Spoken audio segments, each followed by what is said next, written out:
अ haunted crying girl. ये बात उन दिनों की है जब रोहित सिक्स क्लास में पढ़ता था। उसके पापा रेलवे में जॉब करते थे और वो लोग सरकारी क्वार्टर में रहते थे। रोहित के पापा का कुछ कुछ सालों में ट्रांसफ़र होता रहता था।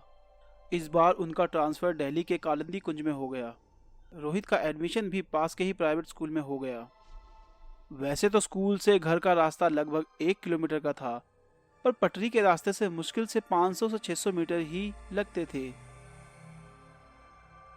रोहित को पटरी के रास्ते से आने में बड़ा मजा आता था। रोहित के पापा विशाल उसे काफी मना करते थे, पर वो उनकी जरा भी नहीं सुनता था। एक दिन दोपहर की बात थी। रोहित रोज की ही तरह स्कूल से जा रहा था। तभी उसने देखा कि पटरी के पास एक लड़की बहुत जोर जोर से रो रही है। रोहित उसके पास गया और उसे आवाज लगाता है, ए सुनो, क्या कर रही हो? पर वह लड़की रोहित की बातों का जवाब नहीं देती। रोहित उसके पास जाता है, उसे छूने ही वाला था, पर तभी किसी ने उसके कंधे पर हाथ रख दिया। रोहित डर के मारे पीछे देखता है। किससे बात कर रहे हो बेटा? किसी आदमी की आवाज आती है। रोहित थोड़ी देर तक उस आदमी को देखने लगता है और कहता है, आप कौन अंकल? मेरा नाम भोलेलाल है। मैं तुम्हारे पापा का दोस्त हूँ बेटा। भूल गए मैं उस संडे को आपके घर आया था? उस आदमी ने कहा। ओ अच्छा, याद आया, रोहित ने कहा। तुम किससे बात कर रहे थे? भोलेलाल ने पूछा। रोहित ने कहा, उस लड़की से जो उस पटरी पर बैठी है। कौन लड़की? भोलेलाल ने कहा। रोहित पीछे मुड़ता है, पर वहां पे कोई लड़की नहीं थी। रोहित थोड़ी देर के लिए डर गया। भोलेलाल ने कहा, यहाँ तो कोई लड़की नहीं है।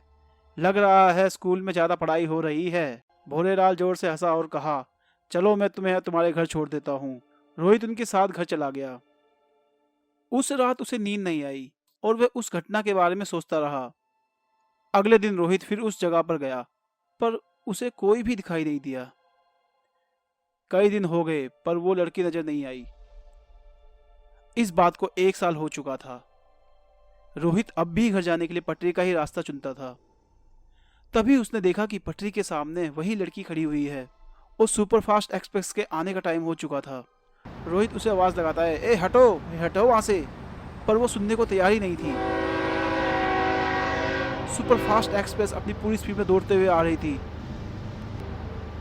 रोहित उसकी तरफ भागा। ट्रेन काफी नजदीक आ चुकी थी। रोहित जैसे ही उस लड़की को पकड़ना चाह रहा था, वो लड़की गायब हो गई। वो बड़ा हैरान था। ट्रेन रोहित के सामने थी।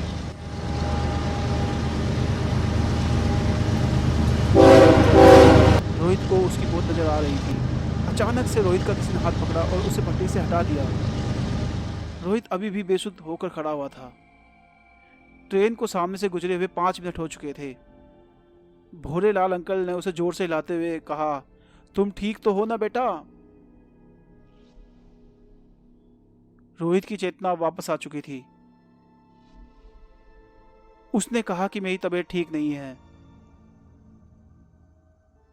भोलेलाल अंकल उसे घर ले आए और उसकी मम्मी पापा को पूरा किस्सा सुनाया। घर पहुंचने तक उसको बुखार आ चुका था। रोहित के घर वाले उसे डॉक्टर के पास ले गए। 1 वीक के बाद वो पूरी तरह से ठीक हो चुका था। उसने अपने मम्मी पापा को पूरी बात बताई। उस दिन के बाद से रोहित कभी भी पटरी से घर के लिए नहीं गया।